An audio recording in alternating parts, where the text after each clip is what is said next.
Saxo Bank, l'expert de la bourse en ligne présente Sud Radio, les incontournables de la bourse. Thomas Binet. Et nous nous retrouvons comme tous les lundis soirs avec notre consultant Fabien Cariel, directeur général de Saxo Bank, pour parler bourse et marché financier. Bonsoir Fabien. Bonsoir Thomas. Fabien, la fois précédente, on avait commencé à parler du CAC 40, du Dow Jones ou encore du Nasdaq.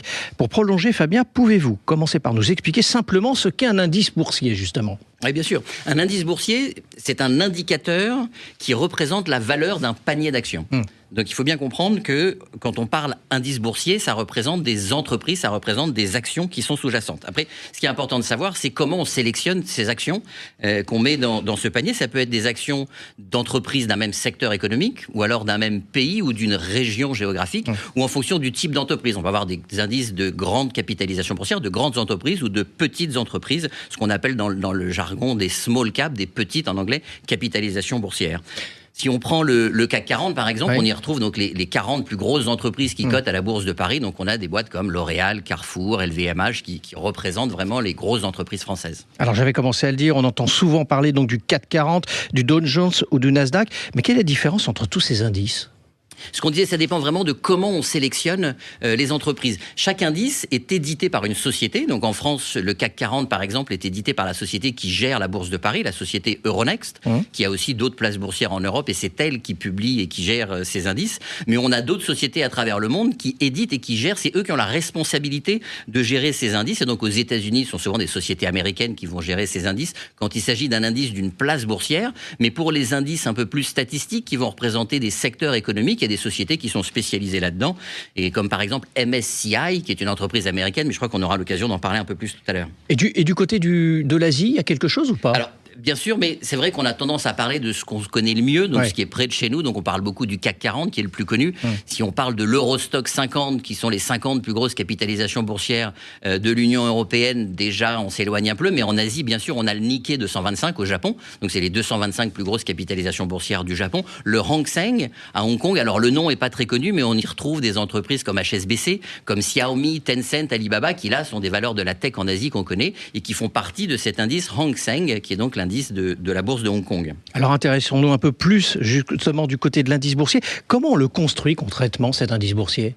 Il faut définir les règles, et c'est vraiment la société qui édite cet indice qui va définir les règles. On définit le périmètre, donc ce qu'on disait géographiquement, est-ce que c'est un pays, est-ce que c'est une région, est-ce que c'est le monde entier, est-ce que c'est un secteur. En ce moment, on parle beaucoup de la défense, il y a des indices qui représentent les sociétés qui évoluent dans le secteur économique de la défense. Et après, quand on a défini ce périmètre, comment est-ce qu'on sélectionne les entreprises au sein de ce périmètre ? Est-ce qu'on prend les plus grosses ? Est-ce qu'on prend les plus liquides ? Est-ce qu'on prend les plus volatiles ? Il y a vraiment différentes méthodologies. Celle le plus utilisée, c'est vraiment la capitalisation boursière, donc la taille de l'entreprise, la valorisation, à savoir le nombre d'actions multiplié par leur prix. Alors, est-ce que vous avez un exemple concret à nous proposer pour qu'on comprenne un petit peu plus ? Il y en a plusieurs. Il y a en France, donc le CAC 40, les 40 plus grosses capitalisations boursières, et on en parlait la semaine dernière, on y retrouve les 40 plus grosses valeurs de la Bourse de Paris, donc des sociétés comme LVMH, comme L'Oréal ou Carrefour. Mais on trouve également d'autres indices. Alors, on évoquait l'Eurostock 50 en France, un très connu aux États-Unis, le Nasdaq Composite. Là, ce sont des valeurs technologiques américaines. Il y en a des milliers, il y en a plus de 3000, je crois. Et donc là aussi, la pondération se fait par capitalisation. Et donc le Nasdaq, aux États-Unis, représente les plus grosses entreprises du secteur technologique. Et il y a un autre exemple encore à nous proposer ? Oui, on parlait de la société MSCI tout à l'heure. Oui, tout à fait. MSCI, c'est Morgan Stanley, donc une banque américaine. Morgan Stanley Capital International, qui publie des indices. On en retrouve notamment le MSCI World, dont on parle énormément. C'est les grandes capitalisations boursières des bourses des pays développés. C'est 23 pays, il me semble.